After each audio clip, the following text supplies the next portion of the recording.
Bueno, hola, ¿qué tal? Me pidieron que el día de hoy dé una charla sobre el estado de Bitcoin y la tecnología ahora, qué es lo que está pasando, qué es lo que pasó el último mes, qué pasa con el debate sobre el tamaño de la blockchain, qué pasa con BIP66, qué pasa con los ataques que está recibiendo la red, con las pruebas que se están haciendo. Así que bueno, preparé esta charla especialmente para tratar de dilucidar las cuestiones de lo que apremia en Bitcoin en este momento. Bueno, primero algunas palabras sobre mí, digamos, para los que no me conocen. Yo empecé a trabajar para Bitcoin en el 2011, 2012, auditando la seguridad de Bitcoin Core. Desde que trabajo auditando la seguridad encontré no menos de 10 vulnerabilidades, 3 de ellas críticas, y a partir de ahí empecé a trabajar con el grupo de desarrollo de Bitcoin tratando de mejorar la seguridad, en un comienzo en mi tiempo libre, digamos, haciendo un trabajo comunitario, y después un poco más adelante, bueno, me contrató la Bitcoin Foundation para seguir auditando el código de una forma más organizada. Lo que sí no hice durante todos estos años es tratar de generar y estimular el ecosistema emprendedor de Bitcoin en Argentina. Todas estas son empresas en las cuales yo hago una participación activa, tratando siempre de fundar nuevas empresas y aprovechar este momento tan especial donde las empresas argentinas se pueden poner a la par de empresas mundiales en un tema de última tecnología. Bueno, ¿qué está pasando en este momento? Bueno, tal vez estas son las cosas que yo seleccioné como las cosas más calientes, pero solo voy a hablar de las 3 primeras porque no me va a dar el tiempo. Bueno, lo primero que pasó en esta última semana es el BIP66 y un repentino fork de la red de Bitcoin. El BIP66 es una mejora a un Bitcoin Improvement Proposal de Bitcoin, que lo que intenta hacer es reducir, o sea, limitar y establecer cuáles son las reglas para que las firmas digitales de las transacciones Bitcoin, estas reglas que deban cumplir. Previamente estas reglas en realidad estaban definidas por OpenSSL, o sea, una parte clave del consenso de Bitcoin en realidad estaba relegado a lo que OpenSSL consideraba como que era una firma válida y que era una firma inválida. Esto obviamente podía traer problemas y de hecho los trajo. En un momento OpenSSL decidió hacer una modificación y cambió las reglas de juego y cambió aquellas firmas que eran válidas y eso afectó Bitcoin. Entonces se hizo este BIP por el cual se restringe y se establece muy claramente cuáles son las posibles firmas. Pero algo pasó que ahora voy a explicar. Después, un tema que está obviamente caliente, que todo el mundo está opinando, es el tema del incremento del tamaño de la blockchain de Bitcoin y todas las consecuencias o problemas que esto pueda traer o cosas que pueda resolver. Una propuesta de Peter Todd, que también en este momento ya está siendo implementada, que se llama Replace by Fee, que es un sistema por el cual aquellas transacciones que quedan paradas en el limbo, digamos, pueden repentinamente volver o darles un empuje para que puedan ser minadas. Hay una vulnerabilidad de seguridad, de ataque a la red importante, que va a ser patchada en la próxima versión.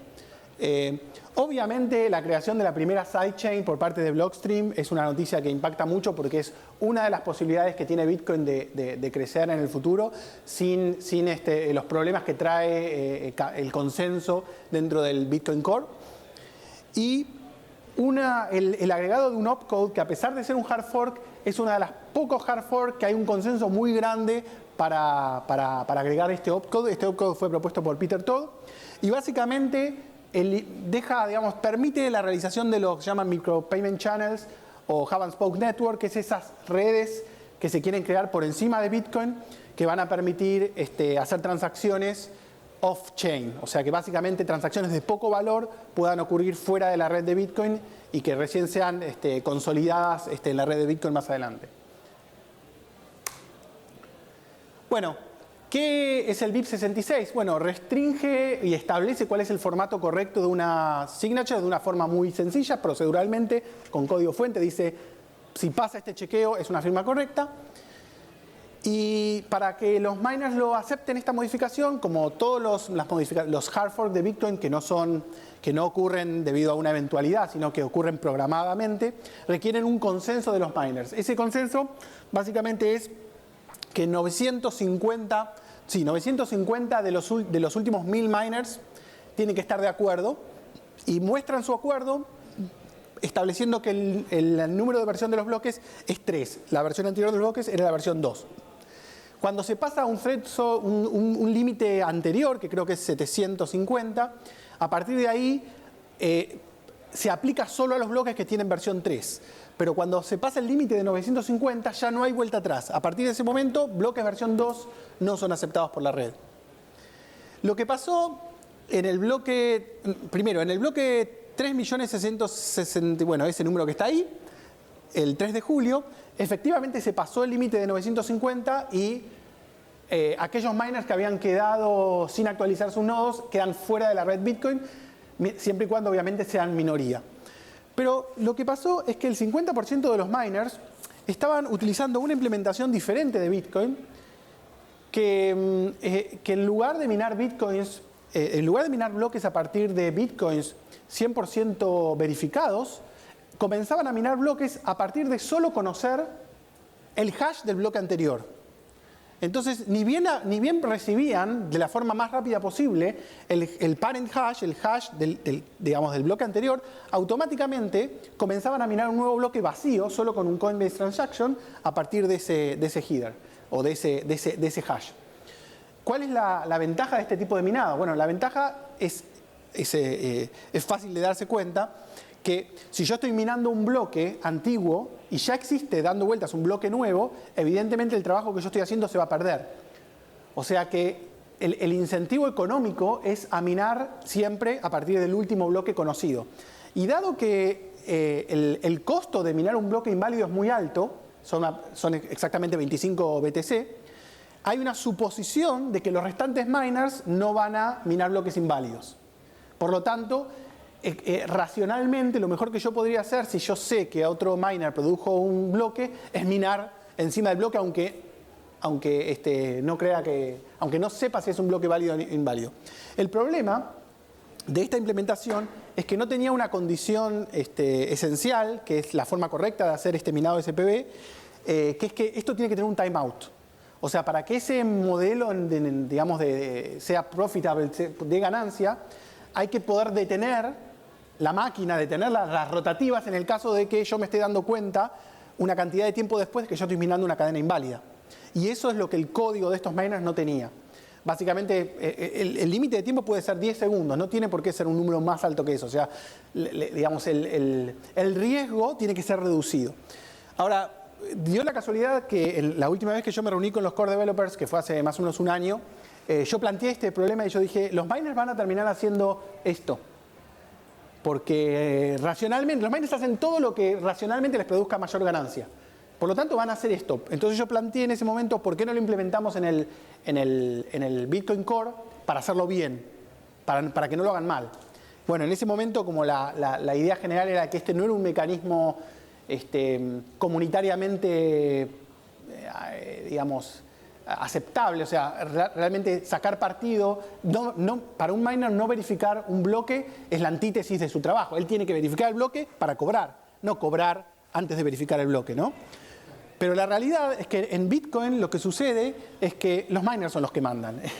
y en realidad los core developers de cierta forma son esclavos de los miners. Entonces, ¿cuál es la forma correcta de hacer SPV mining?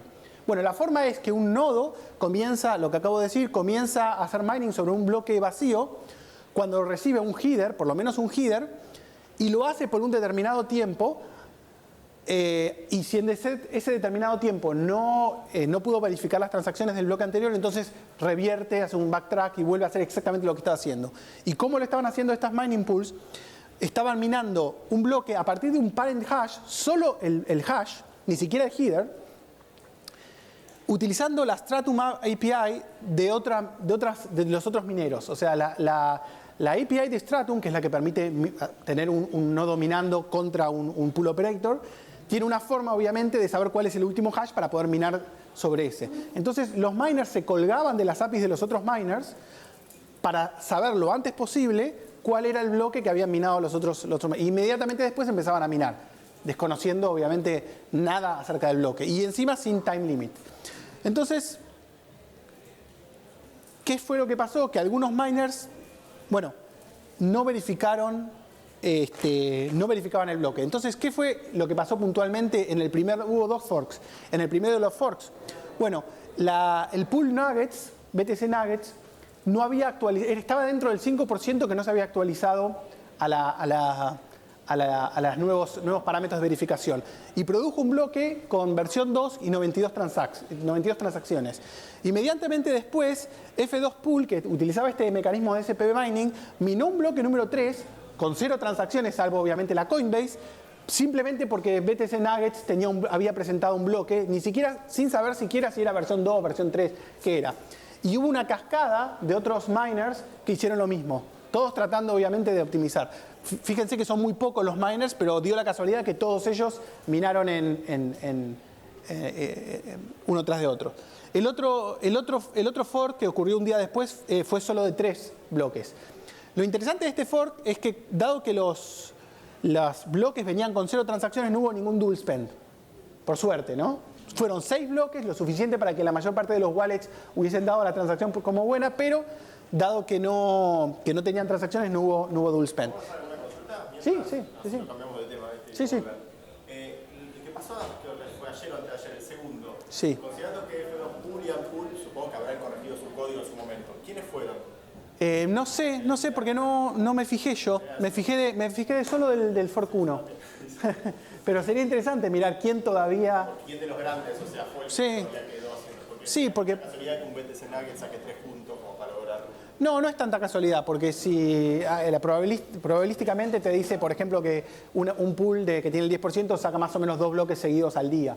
Por lo tanto, no es tan... Podría haber pasado, digamos. Pero sí, sería interesante investigar.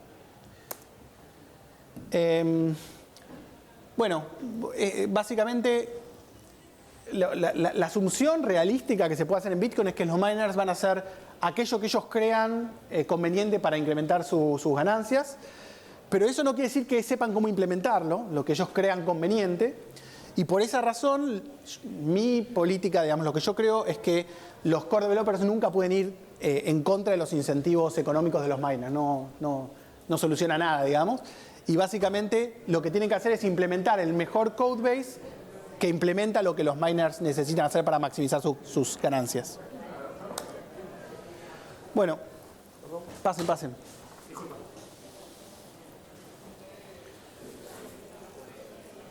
Bueno, saltamos al otro tema. Saltamos al otro tema candente, que es el incremento del tamaño del bloque. Como ustedes sabrán, hay dos grandes grupos dentro de los core developers que pelean. Uno está encabezado por Gavin, Mike. Puse ahí simplemente un ejemplo de la industria, que es Brian Armstrong de Coinbase, que está a favor de incrementar el tamaño del bloque. Yo, que estoy a favor, pero tal vez en otros términos. Y los non-supporters está ferozmente ahí defendiendo su posición Peter Todd, Gregory y Jeff Garzik, que está más indeciso, pero básicamente están haciendo. O sea que está muy dividida y es muy difícil llegar a un consenso sobre esto. Básicamente, todo el mundo está de acuerdo de que Bitcoin puede crecer en base a la ley de Moore o a la ley del ancho de banda, etcétera, etcétera. Nadie puede estar en desacuerdo de eso porque básicamente eso no excluye a nadie. El problema es saber cuándo y cómo se programa este ascenso. Y después, uno de los problemas que surgió a partir del debate del incremento de la blockchain es el metadebate de básicamente es cómo se forma el consenso en Bitcoin. En este momento el sistema de consenso de Bitcoin prácticamente es que cualquiera que levanta su voz y critica, o sea, si no hay un consenso unánime, si no hay ninguna voz crítica, entonces se implementa. Pero si al menos hay una voz que tiene alguna objeción, entonces no se implementa. Y esto obstaculiza muchísimo el crecimiento del Bitcoin Core. Es muy difícil, o sea, en mi trabajo con el Bitcoin Core, yo he presentado 4 o 5 propuestas para mejorar el Bitcoin Core y creo que no me han aceptado ninguna. Para mí eran muy razonables. Pero bueno, así es la vida, digamos, dentro del grupo de trabajo. Ni siquiera hay un consenso de cómo debiera ser este consenso. O sea, es el consenso la forma de consenso de facto es esta. Mike Hearn, en un artículo bastante criticado, dice que tiene que haber un dictador benevolente. Y dice que todos los proyectos open source básicamente tienen esto, un dictador benevolente. Alguien que básicamente toma una última decisión y los demás se la tienen que bancar. Y si no están de acuerdo, tienen que forkear.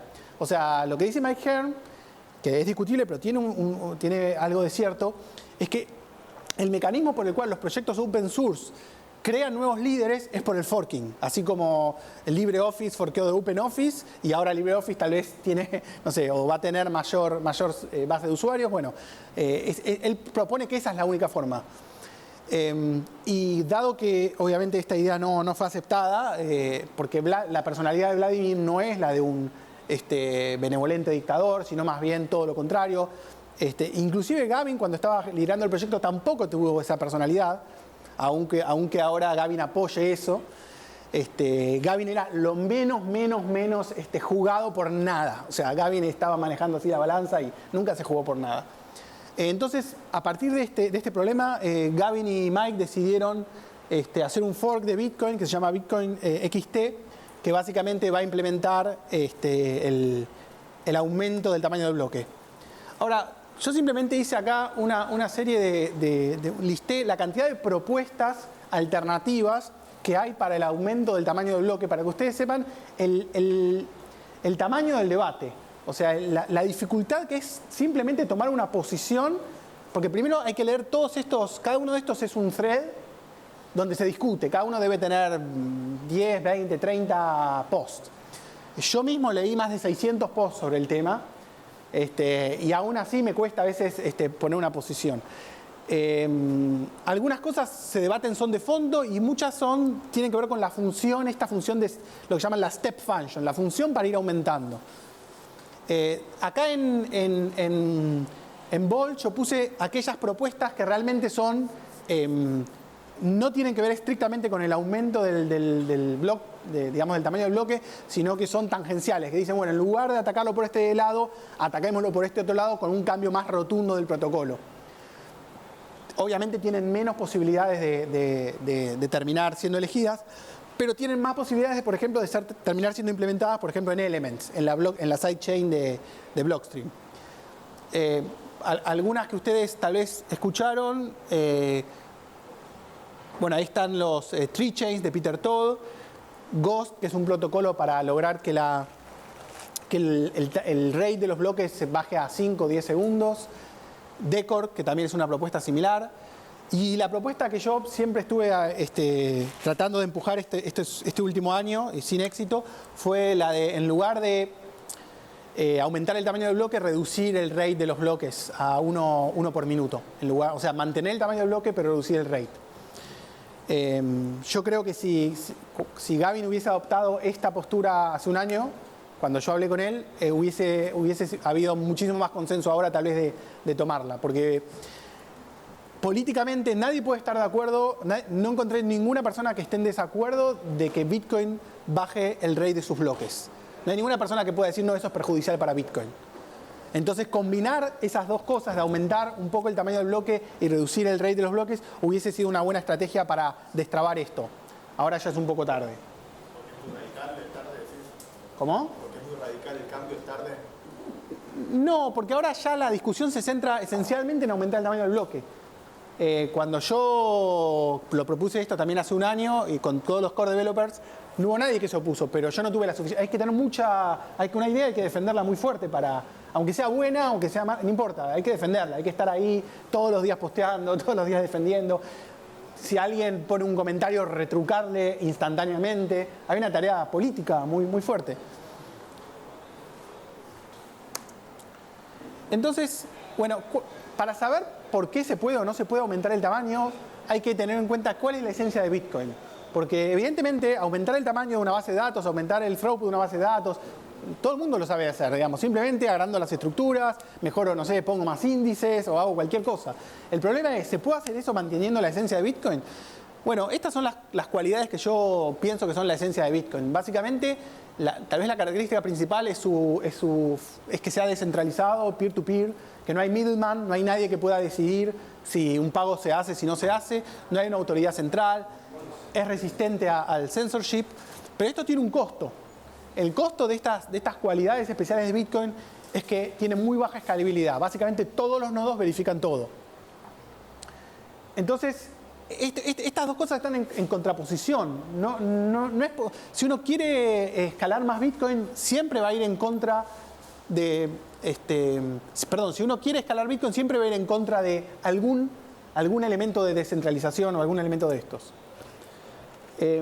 Algunos números sobre la escalabilidad posible manteniéndose dentro de los parámetros de la esencia de Bitcoin.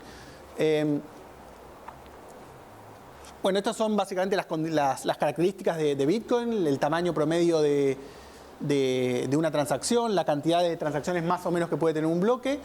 Y en este momento Bitcoin puede manejar 3.8 transacciones por segundo en promedio con estas características. Para tener una idea comparativa, Visa hace 2.000 transacciones por segundo, PayPal hace 115 transacciones por segundo y en este momento con los límites soft, Bitcoin hace 1,5.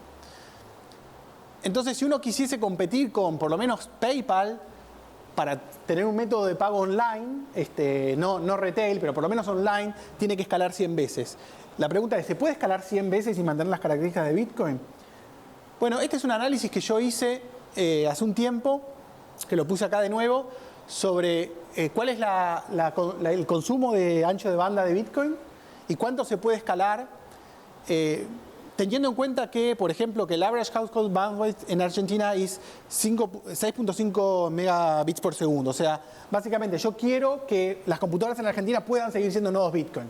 En Argentina, por poner un ejemplo, ¿no? Que yo no quiero dejar a nadie afuera.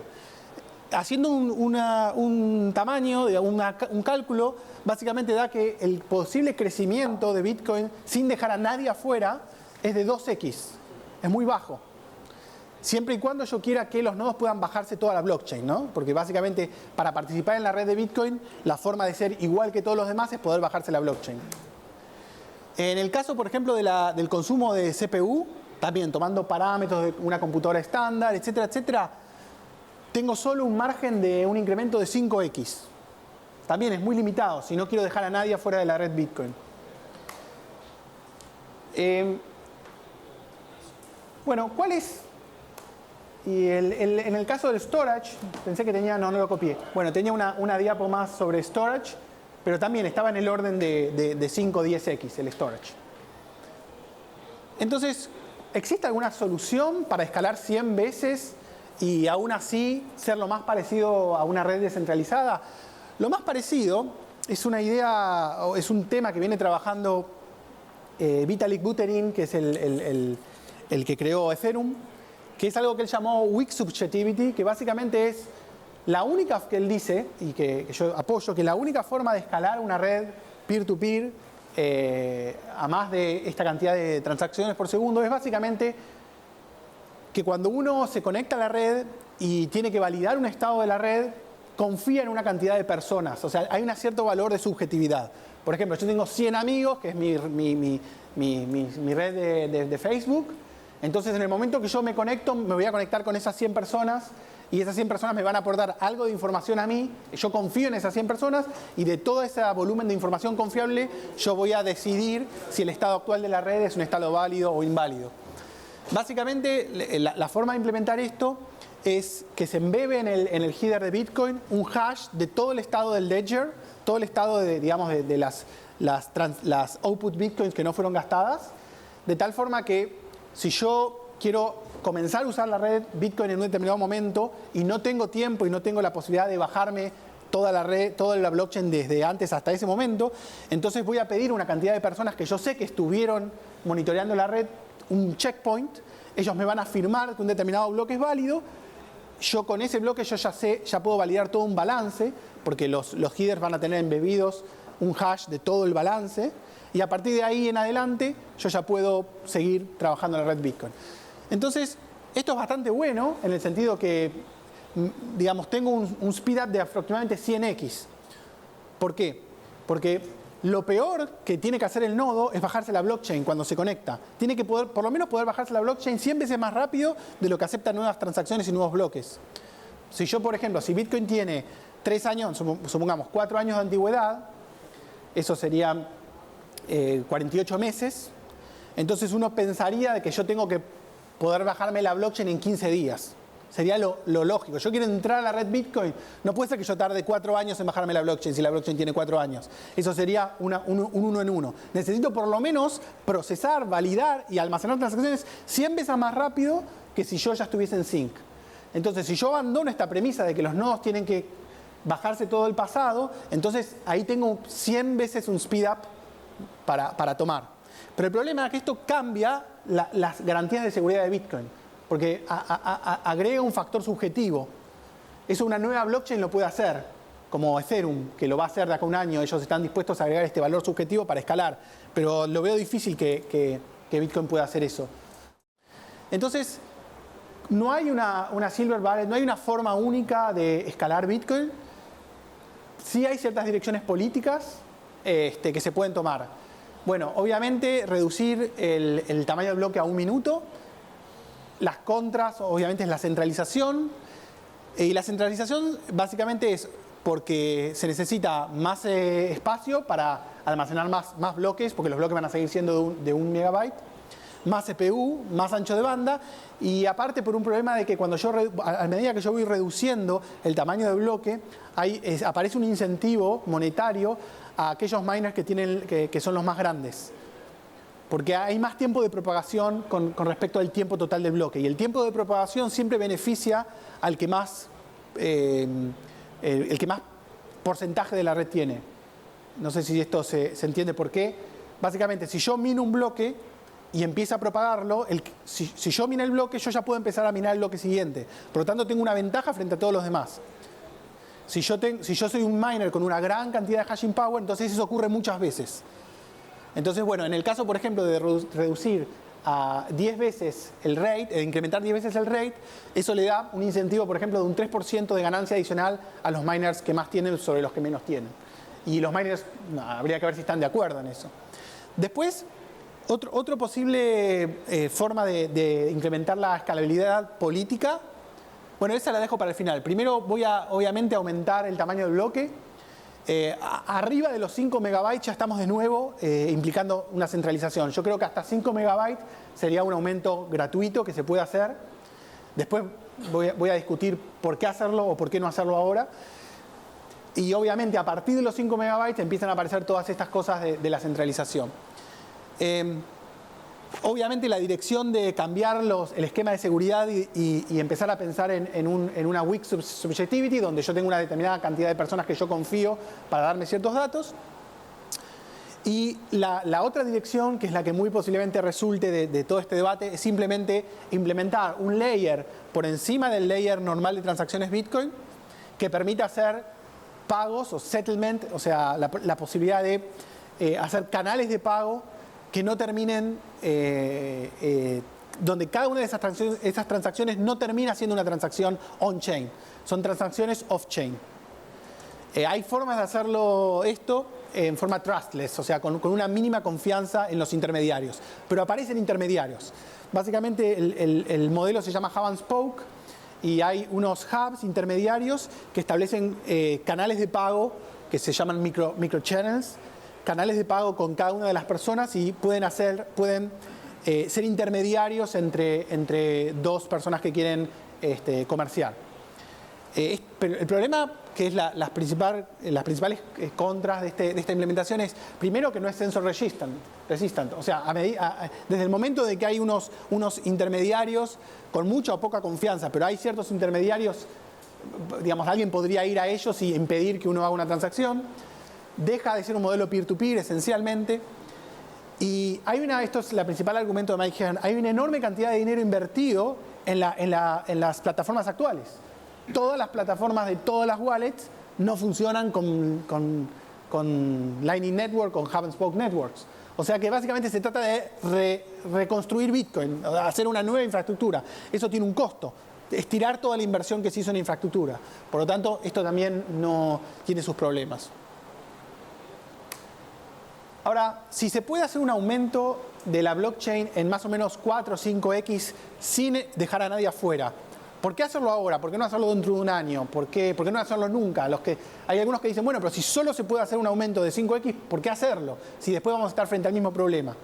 Bueno, la respuesta que dan a esta pregunta es básicamente porque Bitcoin estaría pasando por un periodo que se llama the chasm o el abismo, dentro de lo que se llama el hype cycle de cualquier tecnología. Es el ciclo por el cual esa tecnología crece y después se va estableciendo. Y es un periodo crítico por el cual es muy importante la aceptación masiva. O sea, ya pasó el periodo de los early adopters, que ya conocen la tecnología al máximo, y es necesario hacerla más masiva. Y cualquier impedimento, cualquier piedra en la rueda de llegar a esa masividad, en este momento podría traer un daño muy grande, podría hacer que nunca se llegue a la masividad. Si la red empieza a escalar y repentinamente no es posible escalarla más, bueno, eso puede traer un deterioro. Pero básicamente se trata de una cuestión de timing, es hacer ese aumento ahora porque estamos frente a una situación como esta. Y si uno no cree que está frente a una situación como esta, no hay razón para hacer el incremento ahora o en algún momento. Por lo tanto, se trata simplemente de un problema político de identificar en qué etapa está Bitcoin y si Bitcoin necesita ese salto en este momento o de acá a un año, tal vez. Bueno, esto es simplemente un resumen. Hay posibilidad de hacer un incremento de 5x. Hay posibilidad de hacer un incremento de 50x si uno abandona la idea si uno toma la idea de Weak Subjectivity. Y a partir de ahí, obviamente, está el crecimiento de la ley de Moore, de Nielsen, que básicamente tiene que ver con el aumento natural del poder de las computadoras. Bueno, ¿alguna pregunta? Creo que con esto termino. Sí. ¿Alguna pregunta? Si paso a otro tema. Yo iba a hacer una pregunta de replace by fee. Sí. No, si alguien quiere hacer una pregunta del tamaño de la blockchain, tal vez hacerlo ahora y si no, paso. ¿Paso? Bien. Bueno, otro tema que afecta mucho a los usuarios finales en particular, algunas wallets también, es el replace by fee. Bueno, ustedes saben que toda transacción Bitcoin tiene un fee y hay un mercado por el cual los miners deciden aceptar o no aceptar una transacción en base a los fees, también en base a otros parámetros como la prioridad de la transacción, si es una transacción estándar, no estándar, etcétera, etcétera. Pero esencialmente el factor que más cuenta es el fee por kilobyte. Y obviamente si esa transacción tiene un valor monetario alto, hay un deseo muy grande de los usuarios de poder hacer algo para tener una certidumbre de qué es lo que va a pasar con esa transacción. Ya sea cancelarlo, por ejemplo, en algunos sistemas, en el caso de Ripple, por ejemplo, se puede cancelar una transacción mientras está en un estado del limbo, por ejemplo.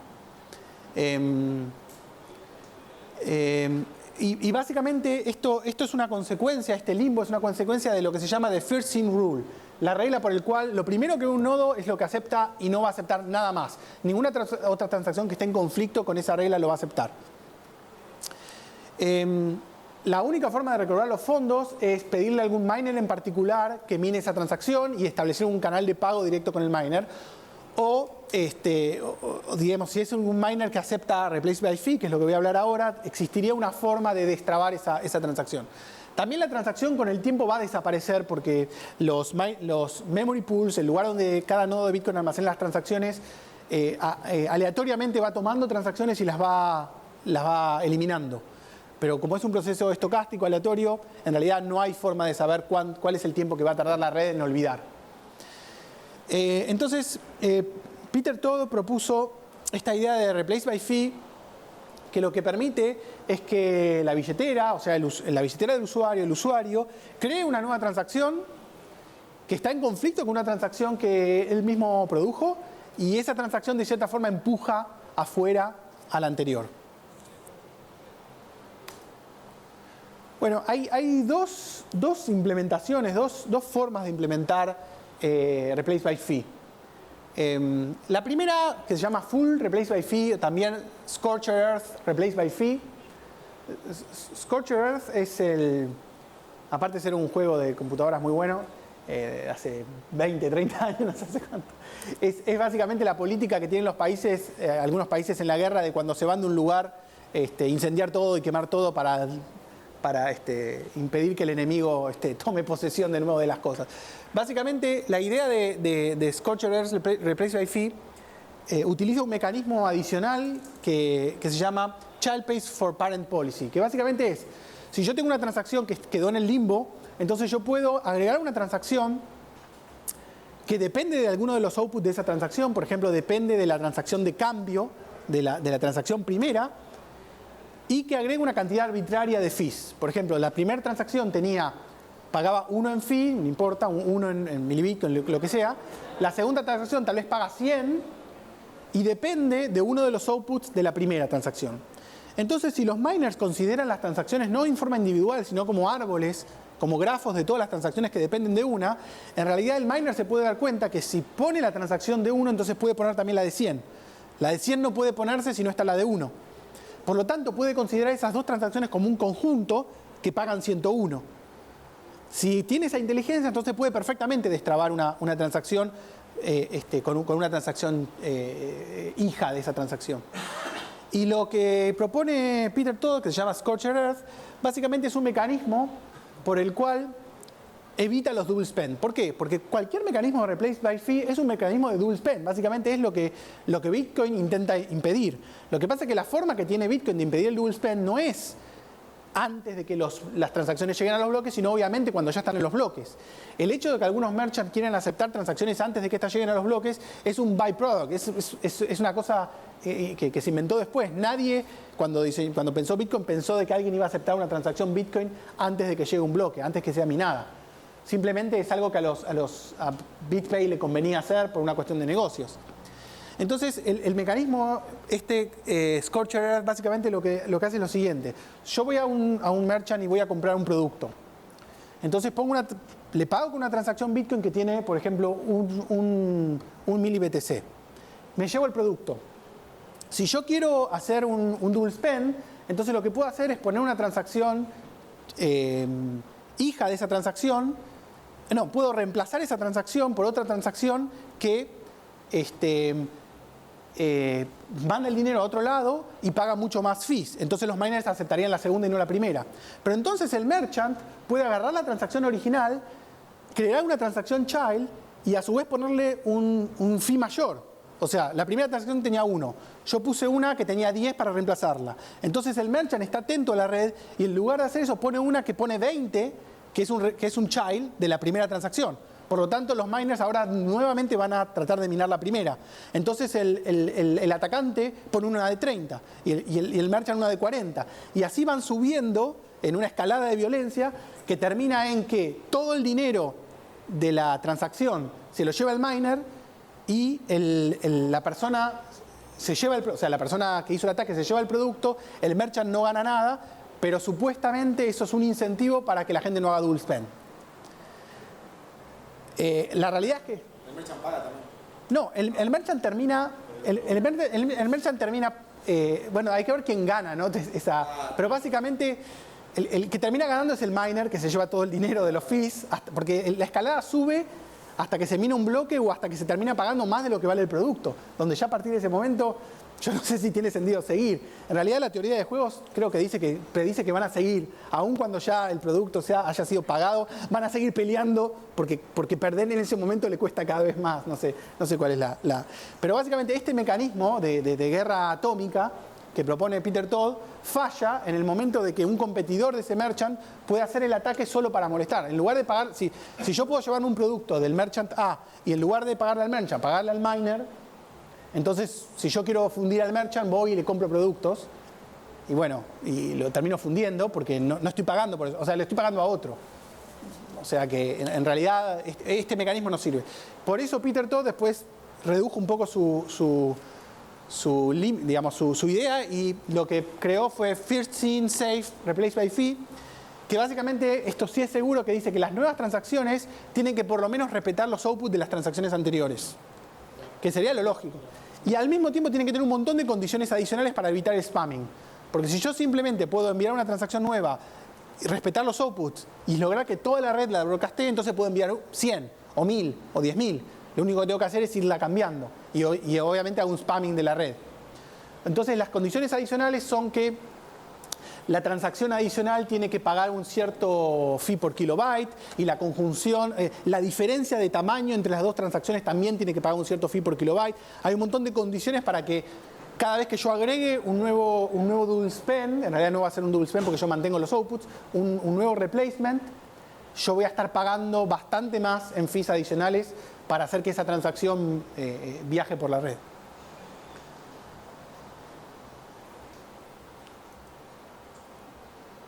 Bueno, y básicamente, ¿por qué? ¿Quiénes son los más perjudicados con Replace by Fee en su forma Scorched Earth? Bueno, los que son más perjudicados obviamente son los merchants que acepten Zero Confirmations. Y lo que están haciendo en este momento algunas empresas como BlockCypher, que tiene una API para eso, para tratar de dilucidar si una transacción va a ser minada o no, utilizan dos mecanismos. Una básicamente es un ataque a la red, digamos un civil ataque a la red por el cual se conectan con la mayor cantidad de nodos posibles, 100 nodos distribuidos geográficamente lo más separados posibles, y simplemente lo que hacen es saber si una transacción pasó por ese nodo en un determinado momento. Y de esa forma tienen una idea probabilística de que efectivamente la red, la mayor parte de la red vio la transacción original y no un double spend. Pero obviamente esto es costoso para la red porque todos los nodos están respondiéndole y enviando la información a una sola empresa. O sea que es una carga adicional a la red. Si hay muchas empresas haciéndolo, entonces cada uno de los nodos está conectado con varias empresas. Es una carga para los nodos. Y al mismo tiempo es el mismo mecanismo. Primero, aparte no es seguro. Hay formas de atacar esto. Bueno, tiene muchos problemas. Es una carga para la red esencialmente. Y otra forma es conectarse con los mining pools y utilizar un protocolo que se llama GetBlockTemplate para saber qué es lo que los miners están minando en cada momento. Entonces, si yo sé que el 30% de los miners está minando la transacción, bueno, por lo menos tengo un factor de confidencia más grande de que si yo no lo sé. Básicamente yo sé que hay una probabilidad en 3 segura de que esa transacción sea minado, que es la posibilidad de que ese miner que tiene el 33% mine la transacción. Pero esto también es una carga para los miners porque bueno, ahí están estos nodos que no producen nada, que simplemente chupan información de los miners. Si hubiese algún mecanismo por el cual todos los miners permitieran hacer esto, yo no lo vería tan mal, porque de última le consume recursos a los pools y son pocos recursos, no son muchos recursos. No me gusta de que haya alguien conectándose a miles de nodos en la red para obtener información. Bueno, estos son los 3 temas que yo quería tocar. También puedo tocarlos si hay tiempo, no sé, puedo seguir con los demás temas, pero bueno, espero que le haya sido de utilidad.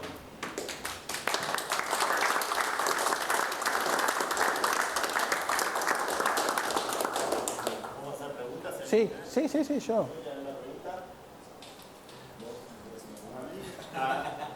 Para mí no creo que el block size, cuando añadir más size, el resultado no es necesariamente decentralization. Es negativo. En el slide de negativo de block size, Sí. decentralization no es igualmente la efecto. O sea, el incremento del tamaño del bloque no implica una centralización. Sí.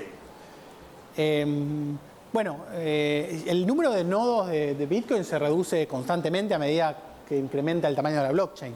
Yo, por ejemplo, en este momento no estoy corriendo un nodo y hace 6 meses estaba corriendo un nodo.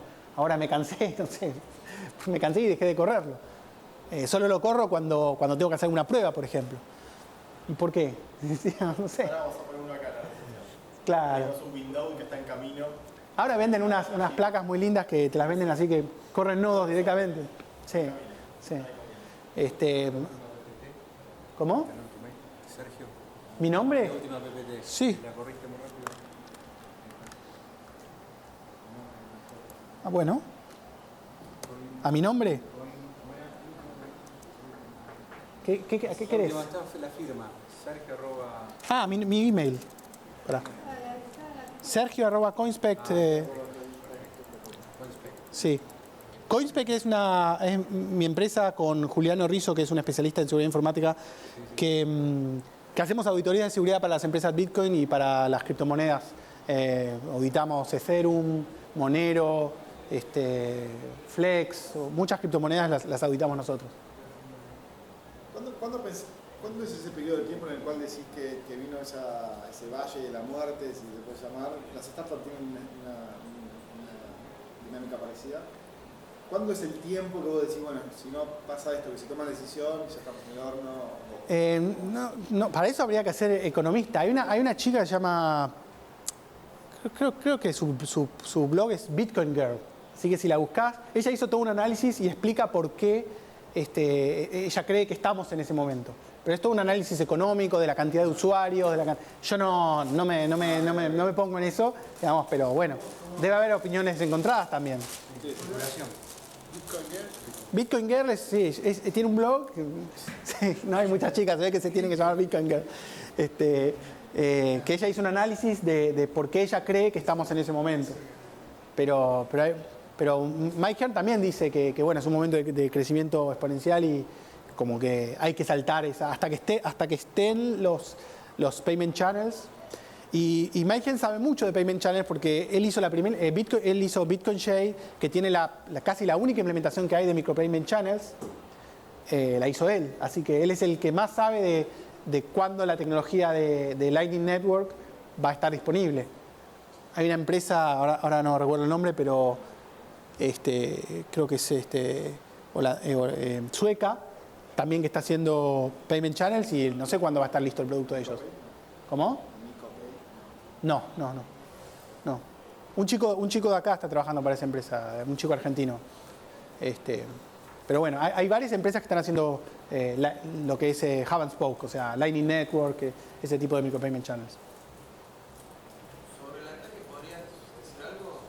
Sobre esos... No puedo decir nada, puedo decir que es un denial of service y que es bastante fuerte. Sí, los denial of service dentro de todo no son críticos. Yo considero que los denial of service no son críticos, al menos que sea viral. Hay dos tipos de ataques de denial of service en la red Bitcoin. Los que no son virales, o sea que yo tengo un target, un nodo, lo ataco y lo tiro abajo. Y los que son virales, que son aquellos donde yo puedo hacer algo de que se va pasando de nodo en nodo. Que yo sepa, un solo ataque, un solo vulnerabilidad de denial of service viral en toda la historia de Bitcoin, digamos. Y fue con el sistema de alertas. Uno podía crear una alerta que se replicaba, una cosa desastrosa, pero fue hace 2 años, digamos. Dos preguntas. Por un lado, vos decías una parte de los denial of service, decías de los que la nueva versión corrigió, que nadie sabe qué son. ¿Los qué? Los denial of service, Sí. la nueva versión, la 10.2 corrigió. Sí. Que nadie sabe qué son y Gregory Maxwell ahora dijo que no iba a decir qué eran, no dijo qué eran. Sí. No sé, gente como vos, desarrolladora, tiene un canal alternativo de comunicación y vos sabés cuáles son, porque él dijo, ante este ataque no voy a decir cuáles eran los errores que ya pachamos. Sí, yo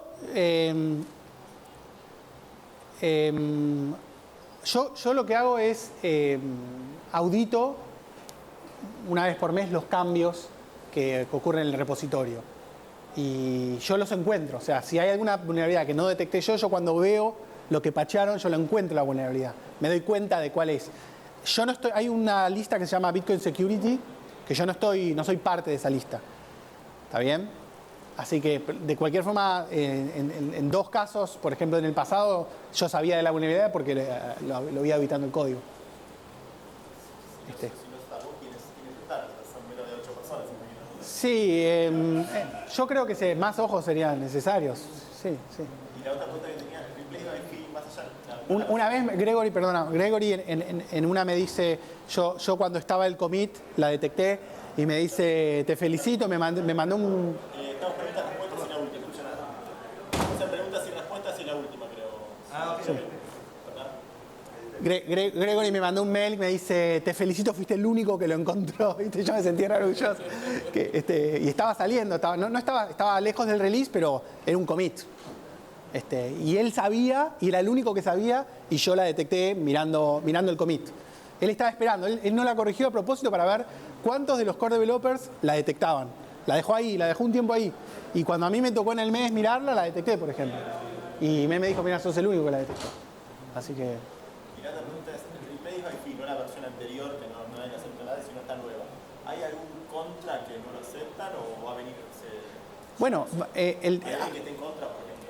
Bueno, sí, por ejemplo, las empresas como Blockcipher o empresas que se basan parte de su modelo de negocio en poder predecir las confirmaciones. Ah, bueno, pero si es la implementación, si triunfa la implementación First Sin, no habría ningún problema. Yo creo que no, que nadie va a estar en contra. Yo creo que nadie va a estar en contra. Sí. Sí. Gracias a todos. Bueno, gracias a ustedes.